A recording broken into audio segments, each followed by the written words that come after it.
excerpt from a trailer for the movie Superman, offered here as editorial fair use under the U.S. Copyright Act, courtesy DC Studios and Warner Brothers Pictures, 2025. Take me home.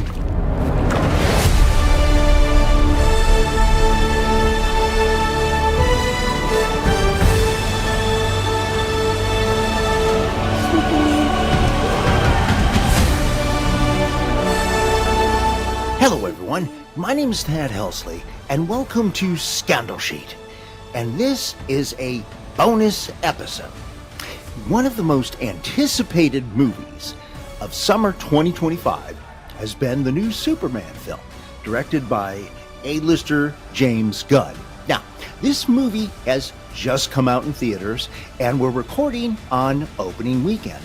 And despite the fact that rumors were circulating weeks before the release that this movie was gonna be a bomb, it has so far exceeded studio expectations, and frankly, everybody's expectations at the box office, with audience polls, and with professional critics. One person who has a different view of this movie is a frequent guest of this podcast and a founding member of the Mets Mob, a popular baseball commentary trio in New York City. We like to call him Rob from the Upper East Side. Women and men who swoon as he strolls by on Park Avenue just call him Handsome Rob. Either way, we are happy to have him back with us today. Welcome back to the pod, Rob. Thank you, Ted. Wonderful to be here. Okay, good. So, Rob, this is kind of an emergency bonus little mini cast. Days or weeks before the public opening of Superman, you got an early look at the film at, I imagine, a media screening, and I wanted to give you an opportunity to share with our audience your thoughts on this new Superman movie. Yes. Now, let me preface it, if the shirt didn't give it away. By the way, one of probably about 3 or 4 shirts, including an embarrassing bathrobe. I'm a huge Superman fan. Okay, good. I was going to ask you, yeah. Always have been. So it's one of those things when you walk into the theater to go see it, I'm already halfway there. You've got me. So I'm there because I want to not like this movie. I want to love this movie. And well, sometimes the most passionate fans are the ones that end up being critical. And I always remember how passionate people were about the original 3 Star Wars movies. And then a lot of those people, and I was among them, I was like in junior high school or whatever. But then like when the new movies, the prequels came out in the 90s, so many of those passionate fans hated the new movies. Right. Where people like new people like my daughter or whatever were like, oh, I think those movies are fine. I don't know what these guys are talking about. Also what happens is you've got a whole bunch of controversy surrounding this. You've got, on the one hand, you've got the quote unquote Snyderverse fans who desperately wanted to hate this movie before it came out. I love all things Superman. If you had, Superman Julia Child with her, and maybe I'm, dating myself here, but, if you had a cooking show with someone wearing a Superman shirt, I'm like, I'll watch that. Let's give that a whirl. Julia Child in a Superman outfit. Julia Child. I'm all for that. Rachel Ray, anybody you want. Yeah. Dating myself. So you had a bunch of those Snyderverse fans who, again, I went to go see that movie, the Man of Steel and Batman v Superman, and I wasn't a huge fan of those, unfortunately, as well.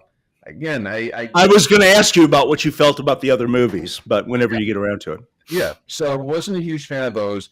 You had Dean Cain, who apparently has, brushed himself off and, taken a break from begging for change in Grand Central to come out and, issue concerns about the movie being woke. Is Dean Cain in the TV Lois Lane TV series in the 90s? From the 90s, yeah. Okay, got it. He had concerns about it being woke. It wasn't. It's a Superman movie. Everybody relax. I loved the first Christopher Reeve movie. I love the second Christopher Reeve movie. Okay, I was going to ask that. Okay, right. The third one with Richard Pryor, yeah, not too great. The last one, Superman 4: The Quest for Peace, awful. But again, I was very much looking forward to this, and with that sneak preview, unfortunately, it wasn't what I'd hoped for. Well, let me ask you specific. Okay, you got to hang on. No, okay. What? Okay, so were you because I mean, people know that you work at a major media company. Were you there at a media screening? Was that the reason you were there?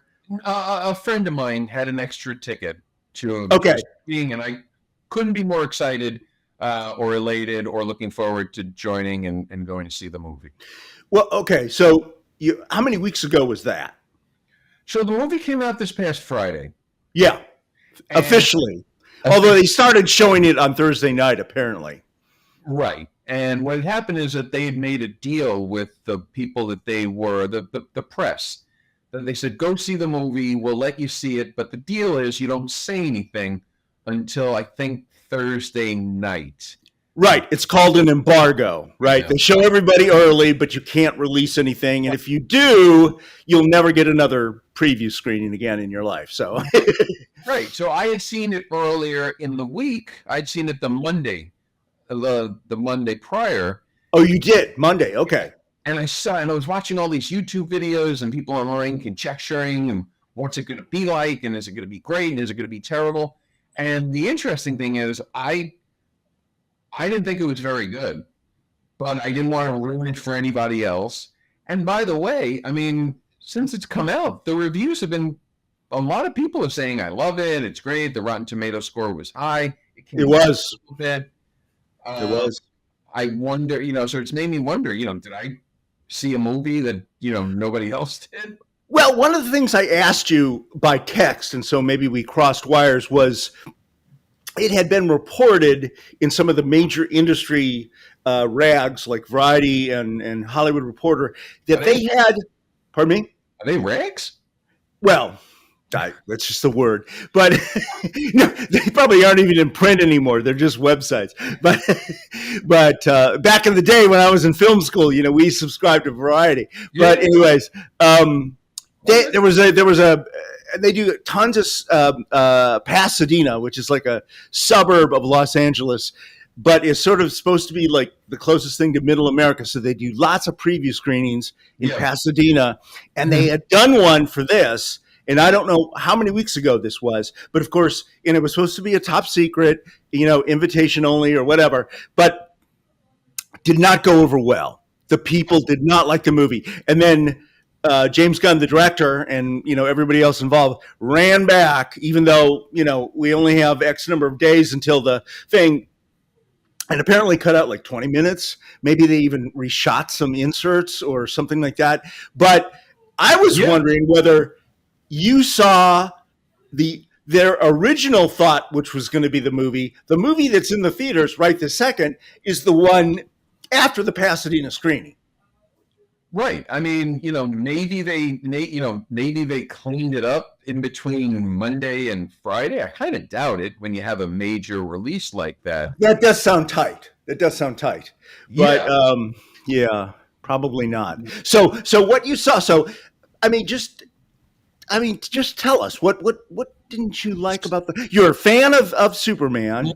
You've got a bathrobe with a Superman logo. Bathrobe, t-shirt, the whole 9 yards. So what did James Gunn do to screw this up? He had a lot of money, he had a lot of time. So, I've been looking at the reviews since then, and it's some of the things I absolutely agree with. There's way too many characters in this thing. There's a ton of characters. The title of the movie is Superman. No, I did. I was listening to a podcast today saying they had an army of people. There's a ton of people, and so what happens is that this movie is supposed to be about Superman, but you're also, I guess, trying to set up this new DC universe. So you have characters, you have Green Lantern, you have Mr. Terrific, Right. They Um, are sort of trying to. I mean, James Gunn is not just the director of this film; he's also the CEO of DC Studios. So right. he's trying to reboot the entire franchise for the next Exactly. So 10 and years, like Christopher Nolan did to Batman yes, 15 years ago. Yeah. and I feel like we should. I feel like we should have said this. And if you want to go back and re-edit it, or in your official opening, and do it, please be clear. There's a ton of spoilers of what we're going to talk about here. So Okay. if anybody wants to, not know, come back to this after you see it, and then see if you agree or disagree. Or Well, can you set a wall and like talk and then say, okay, from here on out, it's spoiler alert? Can you do it that way? Some podcasts do it that way. Yeah, Can you yeah, do it that way? Okay. from here on out, spoilers. Okay, got it. All right. So, I mean, the movie, first of all, again, the title of the movie is Superman. It's not the Super Friends. It's not the Justice League. It's not Superman and his amazing friends. It's Superman. That's your lead guy. So that's one. Two, he's Superman. He's supposed to be the most powerful character in all of the DC universe, if not of all superheroes. And He's like a god. I mean, with the exception of Kryptonite, he's basically impervious. spends half this movie, I'm exaggerating, but not by much. He spends half the movie getting his ass kicked. So he's the movie starts with him getting punched out of the sky. And that's the one that everybody saw in the trailer where he's laying. Yeah, where he's in the snow and he's bleeding and the dog has to come and rescue him and stuff. Dog has to come and rescue him. So he spends half the movie getting his ass kicked, and then he spends the other half, almost the other half of the movie, recuperating from getting his ass kicked. Then what happens is that, again, you hear me say a lot, he's Superman. He's supposed to be saving people. A lot of all those other characters are saving him in this movie. They're helping him out, and without them, if I'm in a situation where I'm falling off a building, I might want Crypto to come save me as opposed to Superman, because Because he does a better job. So the dog barely gets his ass kicked in this movie as opposed to Superman. well, do they explain to you why he gets his ass kicked or how? I mean, is it like Kryptonite City or something? They show you him in a fight. Well, the opening they don't show you. I don't think, other than him hitting the ground. But he's constantly relying on other people to help him. So his Fortress of Solitude robots he's constantly relying on, and Crypto, and Mr. Terrific, who's a character in the movie. And I think there's a scene where Lois has to save him. And there's just all these things where they have so many people helping Superman, where you're like, he's the guy. He's the one that's supposed to be doing all these things. So you kind of like, it didn't feel like Superman. By the way, the actor, he does a fantastic job. I mean, this guy looks like he just stepped off the comic book pages. So Good. So it's not him. He does a terrific job. And I almost wish that people would forget about Christopher Reeve, because it's, everybody keeps saying, well, he embodies Christopher Reeve and he invokes Christopher Reeve. It's just, enough already. No more Christopher Reeve. Let's. Well, they kind of they use the music, the John Williams music from that movie, and they slightly change it, but they kind of invoke those memories. And apparently, I was looking at the streaming numbers. That old Superman movie from 1978 is just like 1 billion people have watched it now. Well, sorry, Crypto wants to get out of the bedroom. Hell yeah. Hopefully he's not going to drag you to the Fortress of Solitude. So Crypto's like, get me out of here. But that's the other thing. I'm glad you mentioned that. Yeah. They play. They did a variation on the John Williams Superman theme. Right. And which just makes my skin tingle, because I saw that movie when I was like in high school and stuff, and I just love that score. Fantastic music. They play over and over. Okay. And over. and over, and they play like those same 5 chords. So it's imagine you're watching in Jaws, and every 10 minutes they're doing every 10 minutes. That's what they're doing. Which on Man of Steel, which was 2013, Hans Zimmer came up with something totally different. He didn't try to allude to anything else at all. And of course, it was a very dark vibe, much different than the original than probably this Superman, but certainly the 78 one. Yeah, and one of the other big problems for me is the CGI. It varies in quality. I think, again, I know I just said, it's going to move past Christopher Reeve, and I meant it. But if you go back to movies from the 70s where it's practical special effects. Right. Like Jaws. Everything, there was no CGI. It was all practical. Right. There was a mechanical shark that they put in. The CGI, let's put it this way. If you have epileptic issues, this movie might make you insane. Because there's so much going on with the CG just all over the place that it's just a constant CGI overkill. And which was sort of the problem with Man of Steel as well, right? I mean, they destroyed the whole fucking city. I'm sorry, the whole city while they're fighting, right? It's just like Superman never curses. Well, it's a good thing I'm a redneck from a trailer park. So, by the way, that's the other thing, and I have that in my notes. So they have Ma and Pa Kent in here. And they do. Okay, Kent are from Smallville, and it's they're just good old fashioned country folk in Kansas. Yeah, Kansas, but they pull these two out of there. I think there's a scene where Ma Kent is there's a line, something to the effect of like.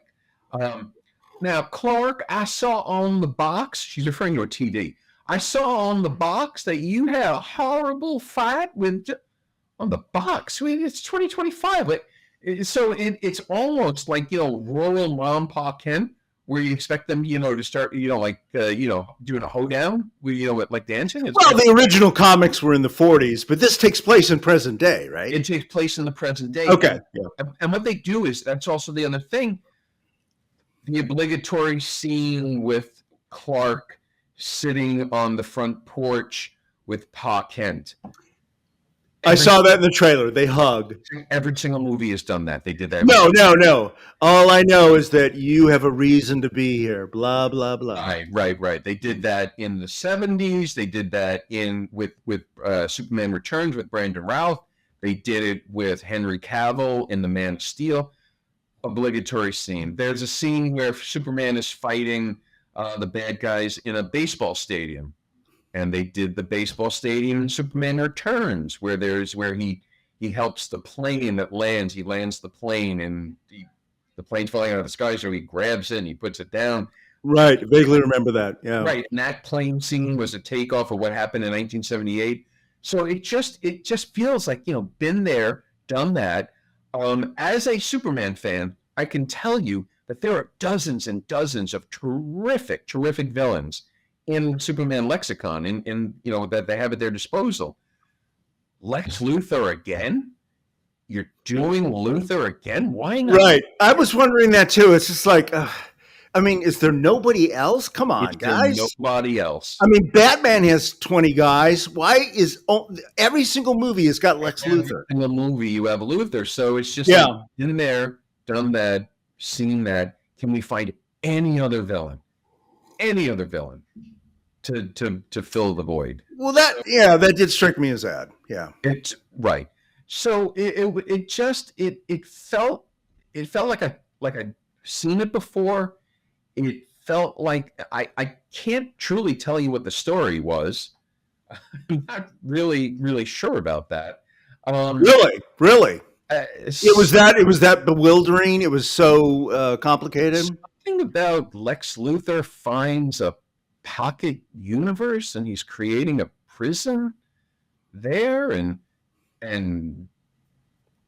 Superman is held captive in it. He's held prisoner, and Mr. Terrific and Lois Lane have to save him. And another guy. I think it's Metamorpho. I think is the superhero's name. So it's these CGI characters, and it just felt a little bit all over the place. And again, I wanted to love this movie. I really did. I went in there, and what happened is, I know it's one of the questions that you had for me. When I started at the screening, at this very small screening, there was about 20 or 25 other people. And Oh, really? That is small. That is small. And when the movie was over, people were kind of like shuffling out.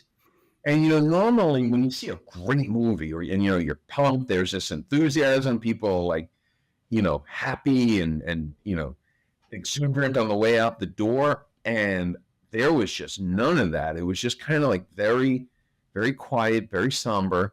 Was one of those things. So one of the things that happened in the movie, again, spoiler, is that Metropolis, and you see some of this in the trailer, there are like buildings falling over. Right. No, you do see that. Yeah. Yeah. They're like buildings coming down. Yeah.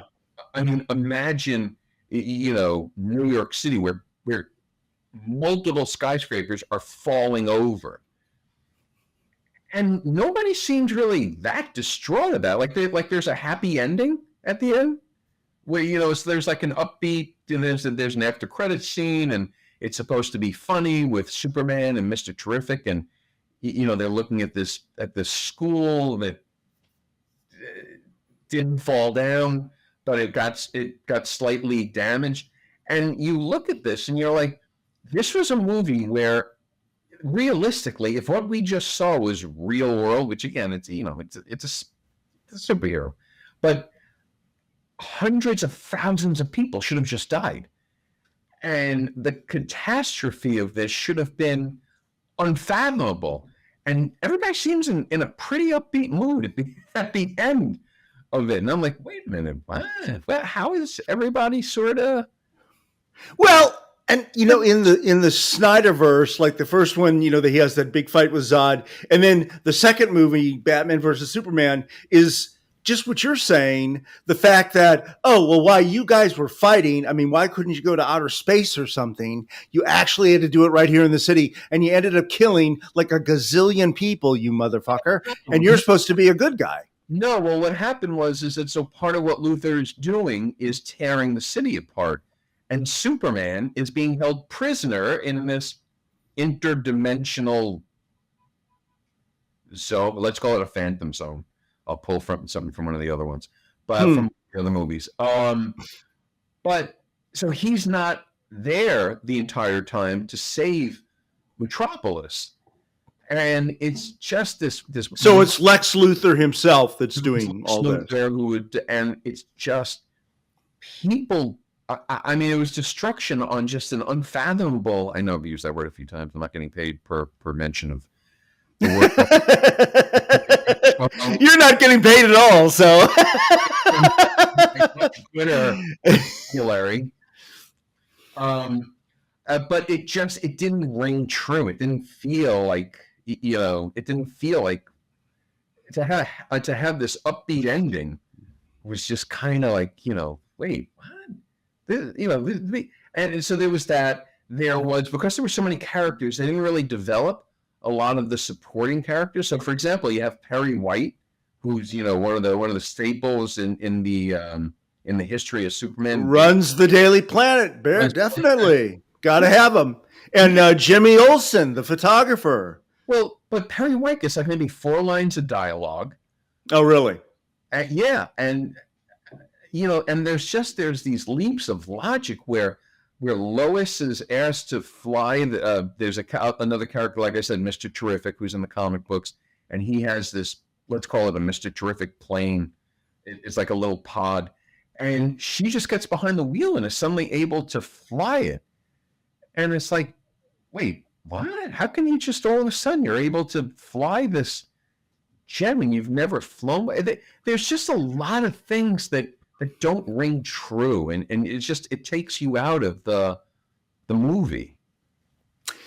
So let me ask you this. Okay, I mean, I'm sure all of that is very, very sincere, and you're obviously a sincere fan of the franchise. But very much. I mean, what do you?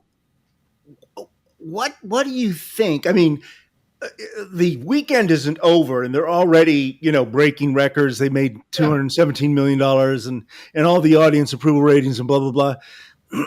Is everybody delusional? I mean, what do you think? Why do you think the movie is going to crash tomorrow on Monday when the word gets out on social media, or what's going on? The word's already out. It's doing well on Rotten Tomatoes, and by the way, I'm thrilled to see that it's doing well because I want more. I want there to be more superhero movies. I'm a super nerd. I want this stuff to keep going. So I couldn't be happier that. Well, I thought maybe you were a shareholder in Warner Brothers or something. But I'm rich. But I would guess that. Look, do you like cream corn? I'm not the cream corn guy. I'm the regular, corn off the cob is more like me. Me too. I know people that love cream corn. It's kind of a weirdo concept to me. But although, my mom would like open it out of a can, when we were kids, and I was like, ooh. You should save this topic for another podcast. Okay. I think that would be withering. Yeah. Yeah. But my point being is that it's my opinion, and what's the old expression? Everybody has an opinion. Everybody's entitled to their own opinion, but not their own facts. I didn't like it, and I was very disappointed that I didn't like it. Other people did, and apparently, based on the box office it's doing, a lot of people are seeing it, which is wonderful, and a lot of people are loving it, which is, again, like I said, great, because it means there's going to be more, and hopefully I'm a huge fan of the next one. Could it be a generational thing? Is it that they're targeting teenagers and 20-somethings and their attitudes versus people more in our age range? You're probably younger than me, but we're more in the same ballpark than like our daughters are, right? Yeah. By the way, did you say I'm older than you? No. You're younger, I think. Oh, because I was going to ask you to say that into my good ear. The one without the hearing aid? Okay.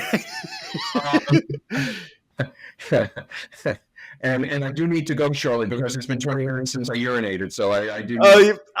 You should have brought that extra Depends, but no, what I've read, a lot of what I've read is people say this is the most comic book movie, the most comic booky movie that's ever been done. Like it truly feels like a comic book.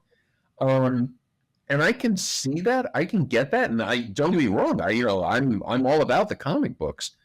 I just, for whatever reason, and it's interesting. When I was on my way out, and the buddy that I saw it with, he felt the same way that I did.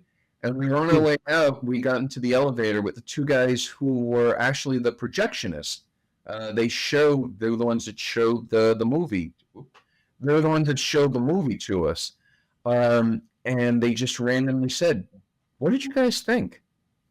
And I said, "Really?" And I said, "You know what? I wanted to love it. I really did, and I didn't." And they were like, yeah, we kind of feel the same way. So the people that walked out of that, like I said, the people that walked out of that room were feeling deflated or definitely disappointed. I was shocked, just shocked, when I saw all these, again, these videos, these YouTube videos coming out of people who just left the theater and saying, "We just saw it and we loved it. It was super fun. It was super great. It was super enjoyable." No pun intended, I guess. But okay, Well, you had mentioned, the original Christopher Reeve film, which Sure. Today, when I'm reading and stuff like that, it's sort of regarded as a classic. Uh-huh. And, part of that may have been the tragedy of Christopher Reeve's, accident and passing and stuff like that may have lent to its legendary status. But, I went back and looked at the reviews from 1978, and, I went to like this midnight screening with a bunch of my friends. It was like a freshman in high school or something like that. And, you know what? I thought it was fine, but there was this expectation because it was written by Mario Puzo, who had just done the Godfather movies and had won Academy Awards, and he had written the script, and I think there was an expectation on at least a part of the professional reviewers that, okay, well, maybe someone's going to try to do something a little more serious with a cartoon character than, for example, like that 60s Batman TV show, Right. which I didn't see it like in prime time when it was out, but they were playing it after school in the 70s, and so I saw them, and it was very, very campy. And then this Superman comes out, and it's got its moments, but they bring in the camp big time. The whole Gene Hackman, Miss Tretmarker, and Lotus, and or whatever his name is. There's just a lot of camp in it too. And I think people, at least the reviewers, I was like reading these old 1978 reviews, and they're like, oh yeah, it's just a bunch of fluff. It's just can't. It's exactly like the TV series, the Batman TV series. Back then, that was their viewpoint. Although, when you go and look at the bottom, it's made had like $500 million in 1978 money, which would be like $3 billion today, right? So people did like the movie, even though the critics didn't. But I don't know. It's just some perspective because, and I don't know what the tone of this is. The Man of Steel, which I have seen, was like really, really dark because Christopher Nolan was the producer. So he was doing it like The Dark Knight. He was just making a really dark kind of a serious take on it. No camp whatsoever. Right. And I don't know. Is this campy? Which Superman is not. And Gunn got that right. Okay. And it's dark where Superman is light. Superman is supposed to be about hope and optimism and good and humanity and all those other things that we're sorely lacking in this world right now. But I digress.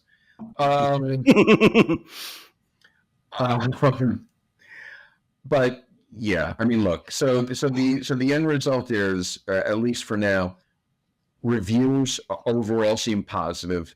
It's making a ton of money, and I will happily come back and review Superman 2 with you, and then even all of the other DC movies that come out as a result of this universe, which is obviously meant to start and have a lot of spin-offs from it and characters and cameos. Yeah, they're trying to do what the Marvel guys did very successfully. Like, again, I said spoiler a long time ago, Supergirl is in the movie at the very end. Yeah, she's got her own movie coming up too, I think. I heard someone say. It turns out the Crypto is actually her dog, and Superman was watching. Oh, okay. Crypto. Yeah. It sounds like a bad porno movie, but whatever you say. Your kids at home. Your kids at home, we're creeping out here. So,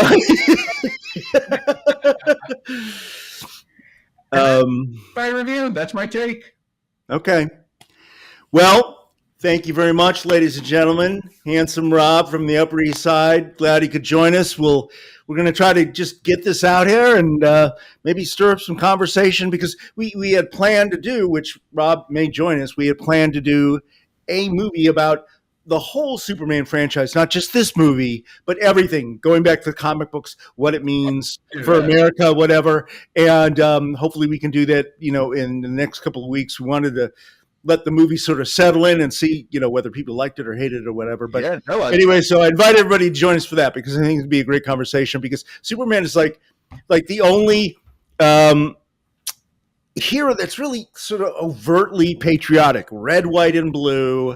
Truth, justice, and the America.